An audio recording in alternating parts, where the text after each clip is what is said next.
Hi everyone, welcome back to the channel and welcome back to another Witcher reaction video. Today I'm going to be watching, reviewing, and reacting to Season 1, Episode 7. So, oh hi Nala.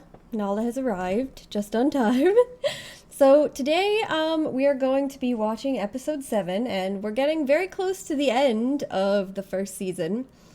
As you guys saw, if you watched the last episode that I did, I was really kind of emotional by a lot of things that happened in episode 6, which was a bit surprising for me, especially in the aftermath of episode 5, which I felt kind of was less coherent and less of a strong episode as some of the ones I'd seen previously. But I was really satisfied with the way that they took the Geralt and Yennefer relationship, how they built on it, and the feeling that came along with it in episode 6. So I was really impressed by that. I'm really sad for Jaskier still. Like, I really hope that he and Geralt are able to make up. Geralt apologizes. I mean, I know it doesn't really seem like he's a big apology guy, but yes, I know now. Good girl. But poor Jaskier. And then, of course, Ciri's storyline has been much more interesting to me over the last couple episodes, too, than it previously had been, so I've been happy with the way that that is going. I'm happy that Dara left, you know? I mean, I'm sad that he's going, and I do feel bad for her, but, you know, as I'd said, if he sticks with her, he's just gonna get himself killed, right? He finally recognized that, and I feel bad she needs people around her, but we know where this is going. She's gonna end up with Geralt eventually. That's the ultimate goal here, so she'll be alright. Although, I mean, he has his own issues with relationships, but she should be safe anyway. And so at least he got away and hopefully we'll be able to survive without that. But so anyway, going into episode 7, like, those are the things that I'm curious about, if they're going to continue to show that relationship between Geralt and Yennefer, if there's going to be a bit of a break there for now because of how they had left things at the end, what's going to happen with Jaskier. And then with the build up to the eventual inevitable Geralt and Ciri meeting, is it just going to continue to build and they won't actually get together until the last episode? That was what I kind of was guessing at the end of episode 6, since now we're going close to the end of the season. Or maybe they'll surprise me and they'll end up meeting up in this episode. Who knows? But those are some of the things that I'm curious about to see where they're going to go. But like I said, I was pleased with the development in episode 6. And so I'm just excited to see where else we go from here. So let's get into episode 7, guys. Right, Nala? Nala, you ready? You ready, Nala? Right. Episode 7 of The Witcher. Here we go. Out of nowhere, you sent word to meet you. All this time, I thought you were dead. I told What? you last time I was in Cintra that I wasn't coming back. Yet here you are. Why?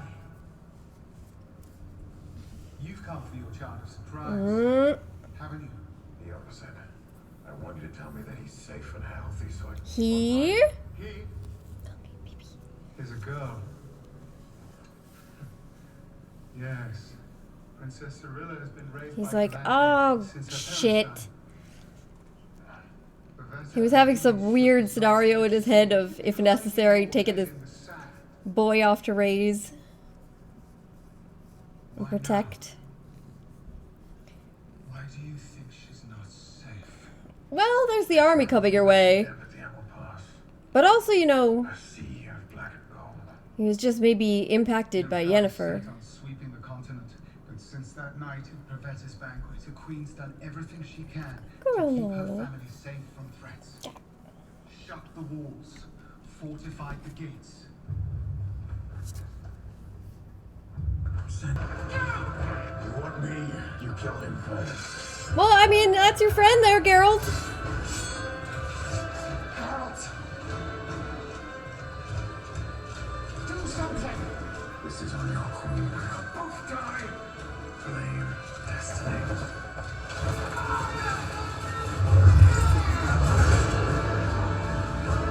I love these titles.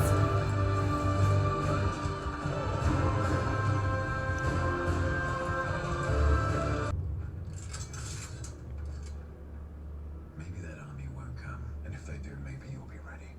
But if you have any doubt in your mind that she's safe here, give her to me. Call it destiny, security, what larger force is at work. I don't care. I will take her, protect her, and bring her back unharmed. I promise you that. Yeah, it's not like he's trying to, like... He's not trying to take her away forever. He's just trying to protect her. I don't get why Calanthe is like being like this.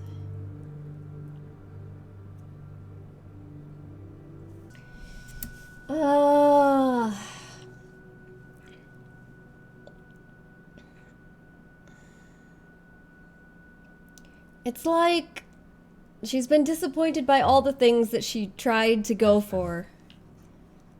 I spent years waiting for this moment where you realize we're meant for each other. You're coming up with excuses to study Ada. Hinges, dead languages, anything to get closer to you again. And every request I made was denied. You shut them all down. This poor guy.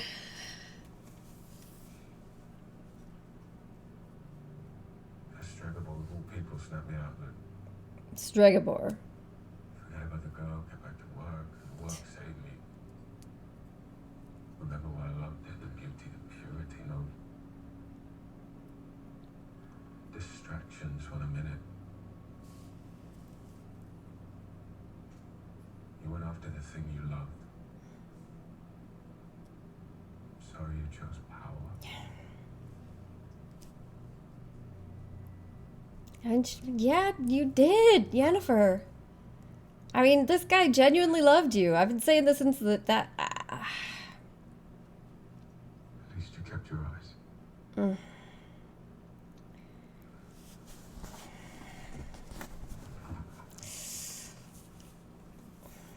Ouch.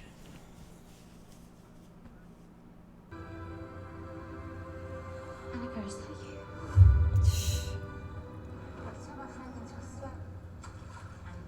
This episode's all about regrets for her, isn't it? What's your friend into the pool? I don't care what you do, but remember this. Even if you do everything right, follow their rules, that's still no guarantee you'll get what you want. Enough! Back to your rooms, girls.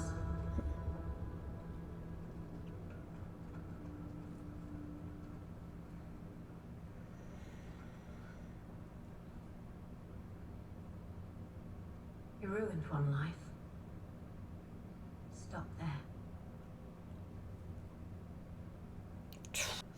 I'm the only one here that's led soldiers into battle. Oh, and don't we know it? You wear your silly costume every chance you get. This guy is interesting. Swinging his sword around. So he's like a warrior mage. Or killing babies born at an eclipse.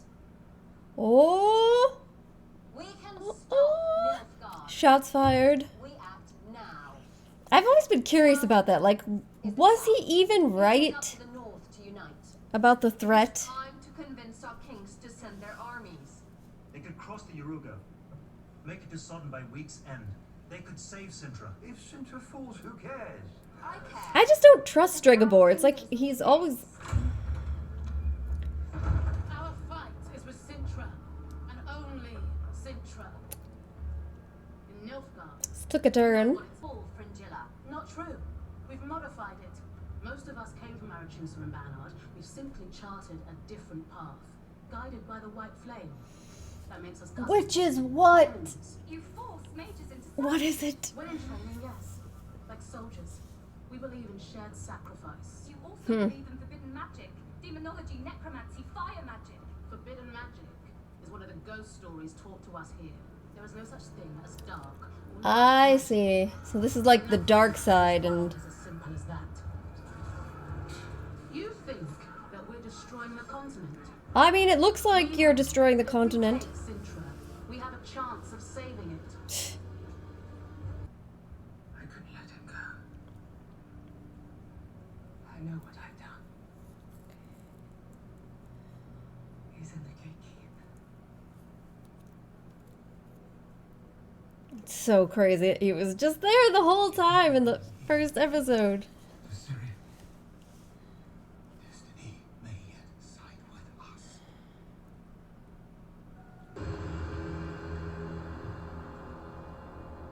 He's gone. Looks like he's escaped. She's out there. That there is still hope for her. What is it? Laszlo, bring her cloak. What? No. Continue to be brave. Promise me. You are the lion cub of Cintra. You are destined to I fight the can't rings. do this without you. We must go, Your Highness.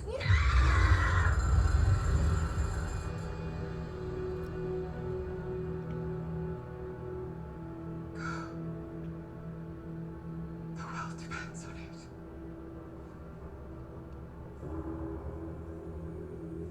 I love it. Find Geralt of Rivia. He is your destiny. We must go, Your Highness.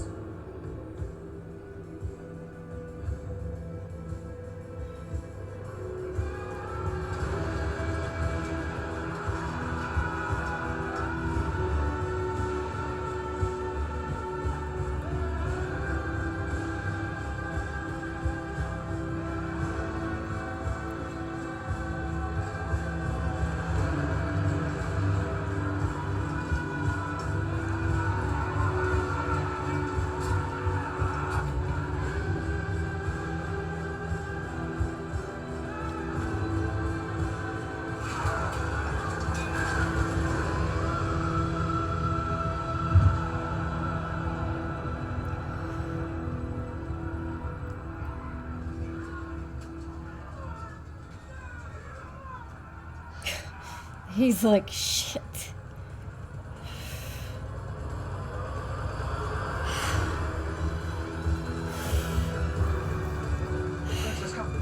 This whole thing hits so different.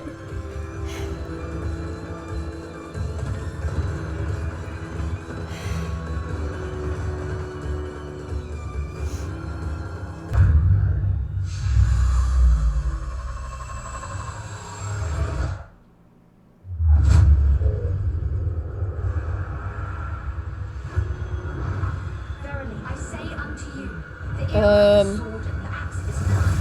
The era of the wolf's risen. The time of the white chill and the white light is nigh. The white light, the white flame. Darkness and the time of content. All right. Well, that was episode 7, and what? That ending. That ending was something. So ends with everything going black, and then you hear a piercing scream in the background, and so apparently we've seen in previous instances where Ciri has been in sudden danger, that these powers that she has innate, whatever they are, whatever they come from, seem to just kind of activate as like a self-defense mechanism that's beyond her control. But this time, I mean, we don't know what happened at the end there, so it might have been a similar situation as to her previous, like, screaming, bellowing things out, and it causing death and destruction. But what we do know is, besides that, she seemed to almost be, like, possessed by someone else, or it was some sort of, like, inner prophesying ability, and she comes out and she's speaking in seems like a prophecy about things to come. And she mentions things like white light, which I'm guessing is going to be tied into white flame in some way. We know that Nilfgaard is very intent on getting her, and they keep speaking about the white flame and how important she is in the future. So yeah, this leaves me, again, still confused. What is Ciri? Why is she so important to Nilfgaard in general? Why is she so significant? What is with her powers? Still very curious. I'm curious if we're going to find this out in the next episode. at the end of the season, or if this is going to be like one of those continuation crossover into the future things. But again, one thing, again, though they came so close, still, Geralt and Ciri not together, still at the end of episode 7. So, with one episode left, I'm assuming they are going to be coming together in the finale, but, the question then is, when will it be in the episode? Will it not be till the end? I could see that being a convenient way to kind of wrap up the season with them finally coming together at the end, and then the next season being what's going to happen when they do meet, when destiny comes to pass, so to speak. But we'll see. We'll see what happens. We will see.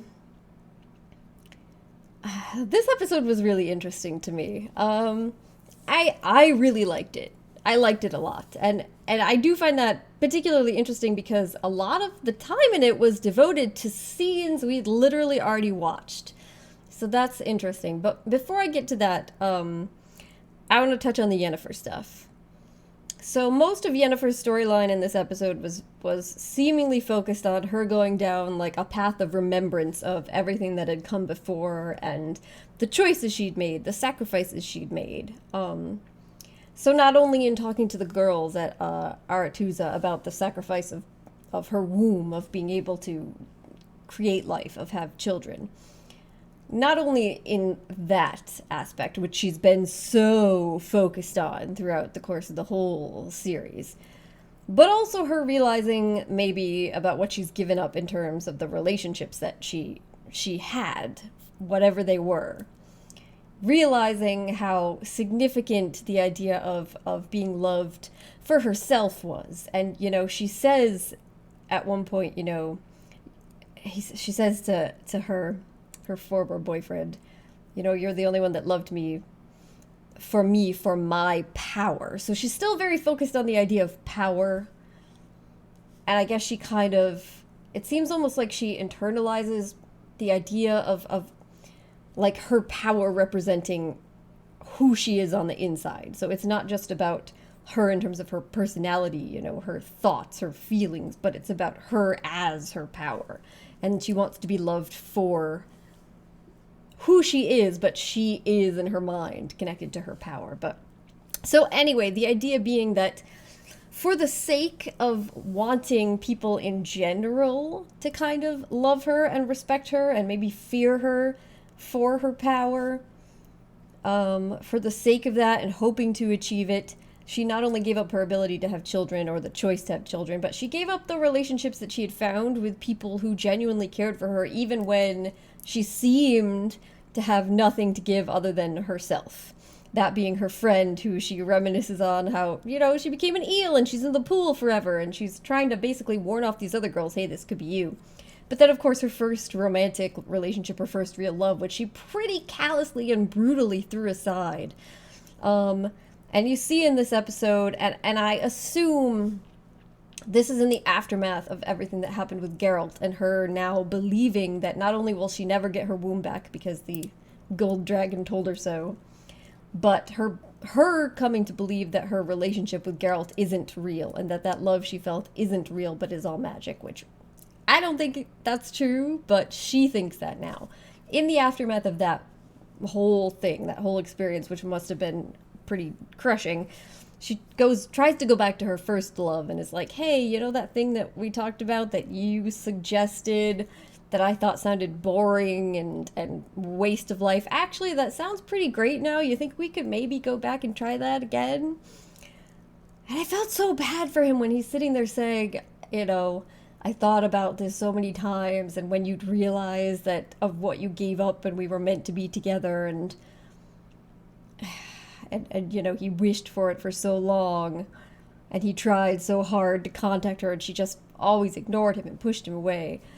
And so now he says, but now, you know, I realize basically what you did to me, how you threw me aside for the sake of something that wasn't even real. And so then he's not going to go with her. And it would be kind of like a triumphant moment for him in some respects if it wasn't for the fact that he's clearly just I don't know, just seemingly given himself over to Nilfgaard and seems to be falling in line with this idea of Nilfgaard. And it seems like it's because he just threw himself into his work to survive, and they facilitate his work. So, I mean, it should maybe be kind of a triumphant moment for him to push her away, to realize what she did to him, but at the same time, is it really?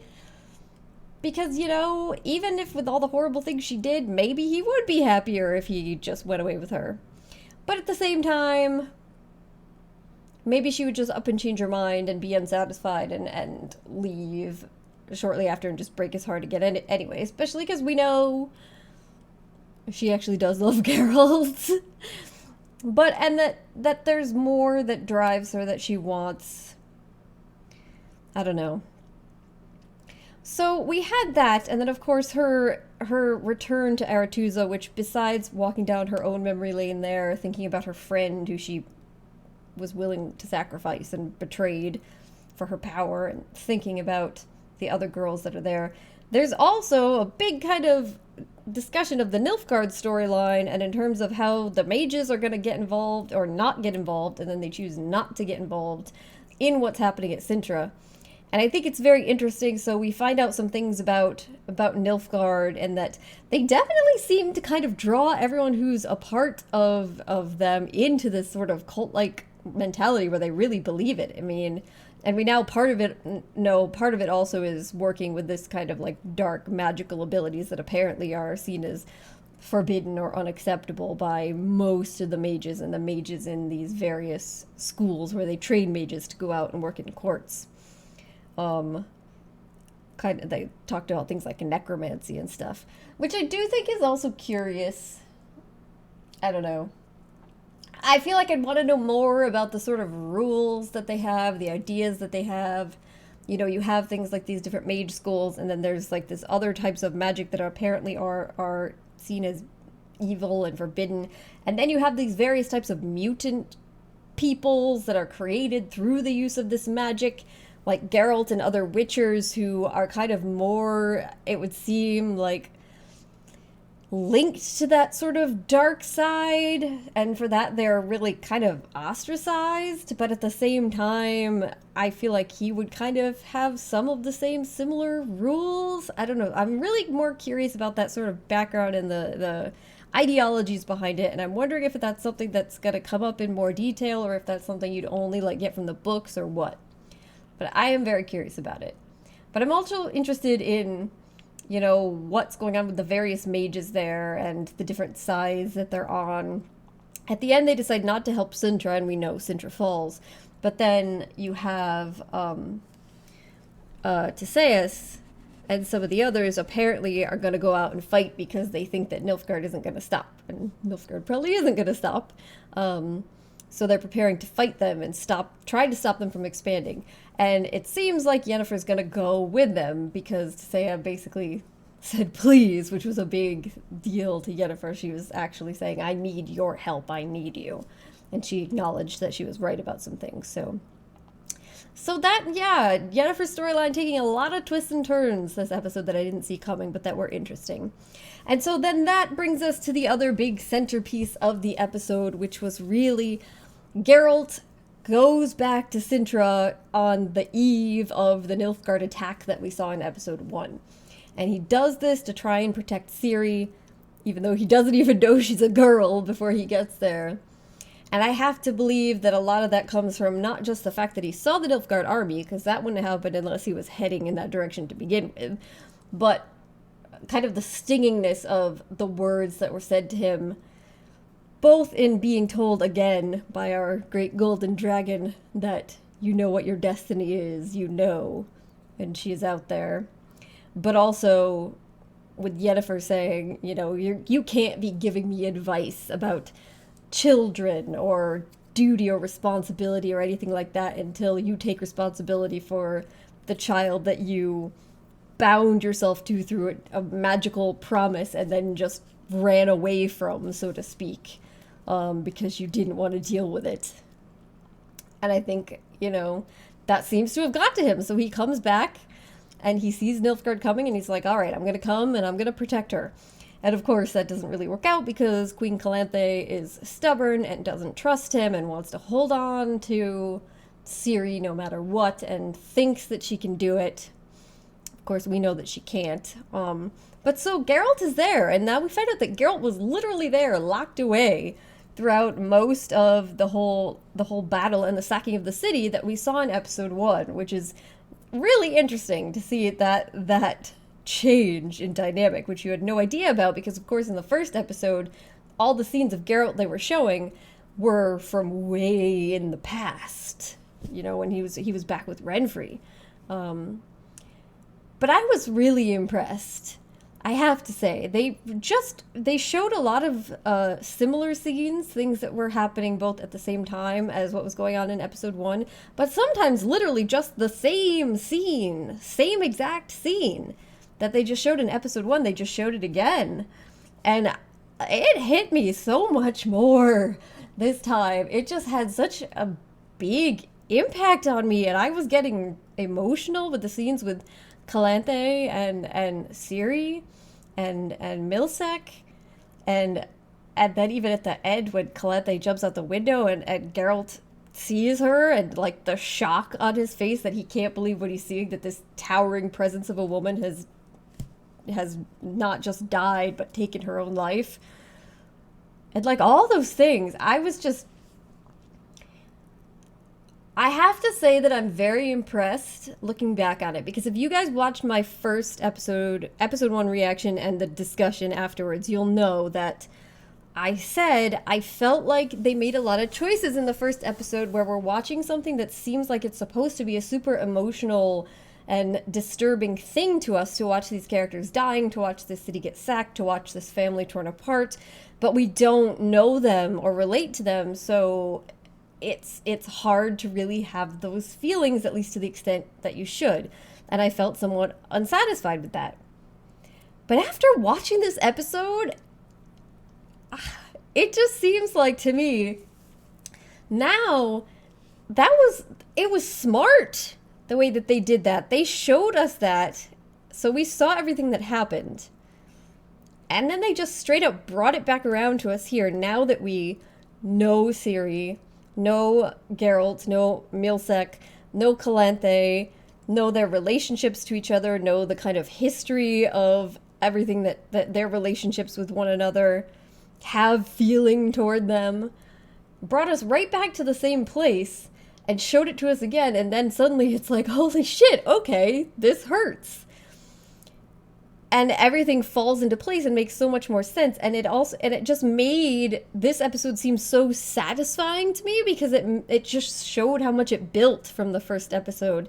And I have to say, I think it's smart, but I also think it was really gutsy that they made that move, right? Because I wasn't super happy when that happened in episode 1.